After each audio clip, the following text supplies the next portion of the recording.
जयप्रकाश नाम का एक व्यक्ति था जो लगभग 50 साल का था और गांव में उसका काफी रुतबा था। वह जमींदार था और उसके हर कदम की खबर गांव में फैल जाती थी। लेकिन दोस्तों, इसके अंदर छुपी थी एक घिनौनी साजिश जो किसी के भी रोंगटे खड़े कर दे। जयप्रकाश ने अपने ही सगे बेटे की नवविवाहित पत्नी को अपना शिकार बना लिया। वह किसी तरह उसे अपने जाल में फंसा लेता है और मौका पाकर उसके साथ गलत काम करने लगता है। यह रिश्ते का घिनौना रूप था जिसमें ससुर और बहू के बीच हवस का खेल चलता है। वह उसे इतना बुरी तरह से संबंध बनाता है कि बहू की हालत बुरी हो जाती है, मगर बहू भी इस घिनौने खेल का हिस्सा बन जाती है। उसे वह आनंद मिल रहा था जो उसने कभी अपने पति से नहीं महसूस किया था। यह घटना 4 महीने तक चली, लेकिन आखिरकार कुछ ऐसा हुआ जो किसी ने सोचा भी नहीं था। इन दोनों की यह हवस का खेल अचानक एक भयानक मोड़ लेता है। जो घिनौनी साजिश इतनी समय तक चलती रही, उसमें अब कोई ऐसा मोड़ आया जिससे सभी चौंक उठे। क्या हुआ और कैसे हुआ, यह जानकर आपको भी विश्वास नहीं होगा। इसीलिए इस वीडियो में आप अंत तक बने रहिएगा, क्योंकि इस घटना से आपको एक बहुत बड़ी सीख मिलने वाली है। बाकी दोस्तों, हमारी आप लोगों से एक छोटी सी रिक्वेस्ट है। वीडियो को लाइक करके चैनल को सब्सक्राइब कर लीजिए। तो आइए वीडियो को शुरू करते हैं। यह सच्ची घटना राजस्थान के जयपुर शहर की है। जयपुर के एक छोटे से परिवार में जयप्रकाश नाम के व्यक्ति का परिवार था। जयप्रकाश की उम्र लगभग 50 साल थी। वह एक हट्टे कट्टे पहलवान जैसे शरीर वाले आदमी थे और गांव के जमींदार भी थे। गांव में उनका काफी रुतबा था, इसलिए लोग उनकी बहुत इज्जत करते थे और अपनी समस्याओं के समाधान के लिए उनके पास जाते थे। उनके पास बहुत सी संपत्ति और जमीन थी और कई नौकर चाकर उनके घर पर काम करते थे। जयप्रकाश की पत्नी का 3 साल पहले एक बीमारी के कारण निधन हो गया था। उनका इकलौता बेटा विनोद था, जिसकी उम्र लगभग 25 साल थी। विनोद ने अपनी पढ़ाई पूरी कर ली थी और एक कंपनी में इंजीनियर के रूप में काम करता था। विनोद 25 साल का जवान लड़का था, जिसके पिता को उसकी शादी की चिंता हो रही थी। वे चाहते थे कि जितना जल्दी हो सके अपने बेटे की शादी कर दें। इसके लिए उन्होंने कई दोस्तों और रिश्तेदारों से कहा कि अगर कोई अच्छी लड़की मिले तो बताएं। इस तरह 2 महीने का समय गुजर गया। फिर 2 महीने बाद एक रिश्ता आया। लड़की का नाम नीलम था और उसकी उम्र करीब 20 साल थी। नीलम बहुत खूबसूरत थी और उसकी खूबसूरती पर हर कोई फिदा था, लेकिन नीलम किसी को भी ज्यादा ध्यान नहीं देती थी। जयप्रकाश, विनोद के पिता, अपनी पत्नी और बेटे के साथ नीलम को देखने उसके घर गए। जब नीलम उनके सामने आई तो जयप्रकाश उसे पहली नजर में पसंद कर लेते हैं। वे नीलम के माता पिता से कहते हैं कि उनकी बेटी उन्हें पसंद है। इसके बाद जयप्रकाश अपनी जेब से 1,000 रुपये निकालते हैं और नीलम के हाथ में रखकर कहते हैं, आज से तुम हमारी बहू हो। इस तरह उनका रिश्ता पक्का हो जाता है और लगभग 3 महीने का समय इस प्रकार गुजर जाता है। 3 महीने बाद वह दिन आता है जब विनोद दूल्हा बनकर अपनी बारात लेकर नीलम के घर पहुंचता है। फिर विनोद और नीलम की शादी हो जाती है और विनोद अपनी दुल्हन नीलम को लेकर अपने घर आ जाता है। नीलम अपने कमरे में बैठी अपने पति विनोद के आने का इंतजार कर रही थी। रात के करीब 11 बजे विनोद अपने कमरे में आता है और जब वह नीलम का घूंघट उठाता है तो उसे देखकर खुश हो जाता है, क्योंकि उसकी पत्नी बहुत सुंदर थी। विनोद सोचता है कि आज तो ताबड़तोड़ सुहाग रात मनाएगा। वह पहले नीलम से बातचीत करता है, अपने बारे में बताता है और 1 घंटे तक दोनों बातचीत करते रहते हैं। फिर वे दोनों सुहागरात की तैयारी करने लगते हैं। जब विनोद नीलम के साथ सुहागरात मनाता है तो 2 मिनट के अंदर ही वह डिस्चार्ज हो जाता है और सो जाता है। नीलम सोचने लगती है कि वह इस रात को खास बनाना चाहती थी, लेकिन उसके पति ने साथ नहीं दिया। वह यह भी सोचती है कि शायद पहली रात होने के कारण डर था, इसलिए विनोद जल्दी डिस्चार्ज हो गया। इसी सोच में वह सो जाती है और अगली रात के आने का इंतजार करने लगती है। फिर अगली रात जब आती है तो रात के 9 बजे के करीब नीलम अपने कमरे में बैठी हुई अपने पति के आने का इंतजार कर रही थी। फिर 9 बजे के करीब विनोद नीलम के कमरे में जाता है और जाकर सोने लगता है। फिर नीलम उससे कहती है कि तुम सो रहे हो, मैं चाहती हूं कि तुम मुझसे प्यार करो, मेरी ख्वाहिश को पूरा करो। कल हमारी सुहाग रात थी। मैं चाहती थी कि इस रात को हम एक यादगार रात बनाएंगे, लेकिन तुमने मेरा साथ नहीं दिया और 2 मिनट के अंदर ही डिस्चार्ज होकर तुम सो गए। आखिर मेरी भी कुछ ख्वाहिशें हैं, मेरी भी शारीरिक जरूरतें हैं। अगर तुम यह सब पूरी नहीं करोगे तो फिर कौन करेगा।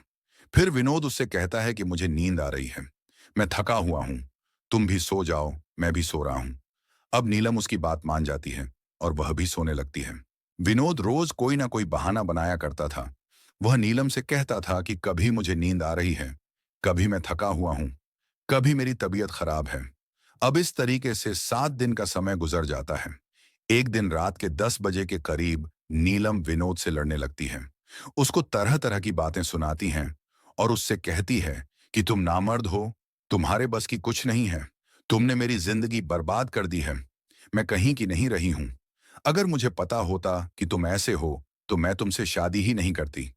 अब यह सब बातें बाहर खड़ा हुआ जयप्रकाश सुन रहा था। अब नीलम अपने पति को तरह तरह की बातें सुना रही थी, उसको डांट रही थी, उस पर गुस्सा कर रही थी। फिर विनोद नीलम से कहता है कि मैं काफी सारे हकीमों से दिखा चुका हूं, बहुत सारी दवाइयां भी खाई हैं, लेकिन जब कुछ नहीं हुआ तो इसमें मैं क्या कर सकता हूं। फिर नीलम उसको बुरा भला कहकर बाहर आ जाती है, फिर किचन में जाती है और एक सब्जी उठाती है और वहीं पर उससे वह करने लगती है। तभी थोड़ी देर के बाद किचन में उसका ससुर जयप्रकाश आ जाता है और अपनी बहू को यह सब करते हुए जब देखता है तो उसके रोंगटे खड़े हो जाते हैं, वह दंग रह जाता है।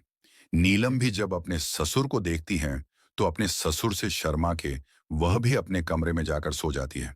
दोस्तों, फिर अगले दिन सुबह 9 बजे के करीब विनोद अपने ऑफिस के लिए तैयार होता है।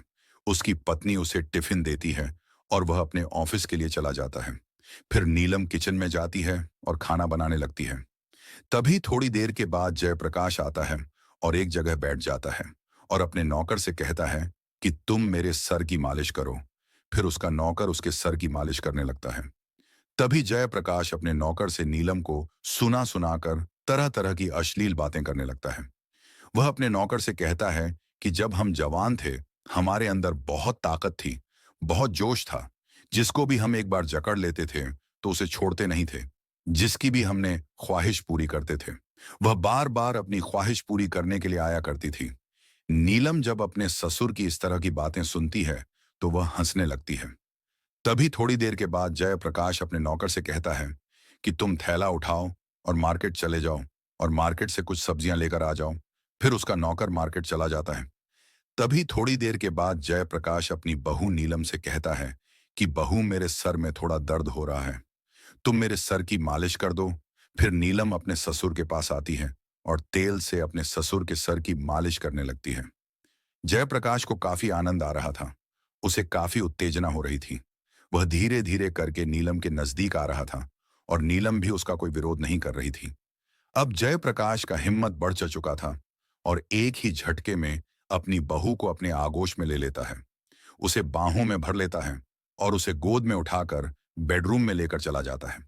अच्छा, नीलम तो चाहती थी कि उसका ससुर उसके साथ कुछ करें, इसीलिए नीलम कोई विरोध नहीं कर रही थी।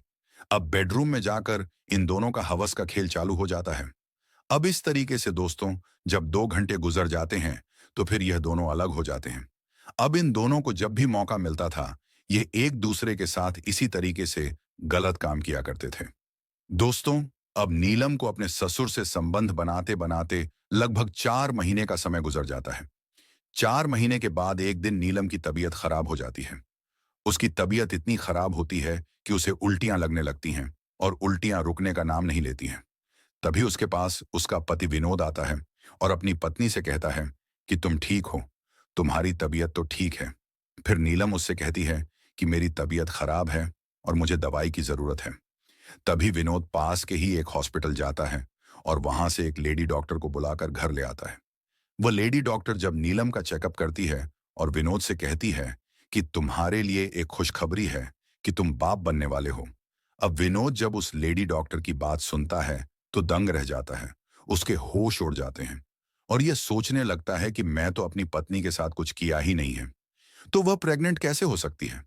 अब विनोद को काफी गुस्सा आ जाता है और अपनी पत्नी से कहता है कि तुमने मुझे धोखा दिया है, तुमने मुझे कहीं का नहीं छोड़ा है, तुमने किसके साथ मुंह काला किया है, तुम्हारे पेट में किसका बच्चा पल रहा है। अब वह अपनी पत्नी को बुरा भला कहता है और तरह तरह की बातें सुनाने लगता है और जब बात हद से ज्यादा बढ़ जाती है तभी जयप्रकाश अपने बेटे से कहता है कि तुम जानना चाहते हो कि इसके पेट में किसका बे पल रहा है, तो मैं तुमको बताता हूं। फिर जयप्रकाश उससे कहता है कि तुम्हारी पत्नी के पेट में जो बच्चा पल रहा है वह बच्चा मेरा है। दोस्तों, विनोद अपने पिता की यह बात सुनता है तो दंग रह जाता है और अपने पिता से कहता है कि मेरी पत्नी ने तो मुझे धोखा दिया ही है और साथ में तुमने भी मुझे धोखा दिया है। तुमने मेरी जिंदगी बर्बाद कर दी है, मुझे कहीं का नहीं छोड़ा है। मैं तुम दोनों को छोड़ूंगा नहीं और पुलिस जाकर रिपोर्ट कर दूंगा। फिर यह दोनों डर जाते हैं और विनोद को समझाने लगते हैं, उससे माफी मांगने लगते हैं, लेकिन यह नहीं मानता है और पुलिस को फोन कर देता है। दोस्तों, कुछ देर के पुलिस इनके घर पर आ जाती है। फिर पुलिस विनोद से कहती है कि मामला क्या है, बात क्या है। फिर विनोद सारी बातें पुलिस को बताने लगता है और कहता है कि इस तरह का मामला है। मेरे पीठ पीछे इन दोनों ने हवस का गंदा खेल खेला है, मुझे धोखा दिया है, जिसका नतीजा मेरी पत्नी के पेट में पल रहा है। फिर पुलिस इन दोनों को वो थाने लेकर पहुंच जाती है। अब पुलिस नीलम से पूछताछ करती है और कहती है कि क्या तुमने अपनी मर्जी से यह सब किया है या तुम्हारे साथ जबरदस्ती हुआ है। फिर नील पुलिस से कहती है कि यह सब मेरी मर्जी से हुआ है। अब पुलिस कर भी क्या सकती है जब इन दोनों ने अपनी मर्जी से किया है। उसके बाद इन दोनों को रिहा कर दिया जाता है। दोस्तों, इस घटना को सुनाने का मकसद आप लोगों को परेशान करना या आपका दिल दुखाना नहीं है, बल्कि आपको जागरूक और सचेत करना है। दोस्तों, मिलेंगे फिर एक नई वीडियो में। आप अपना और अपनों का ख्याल रखें।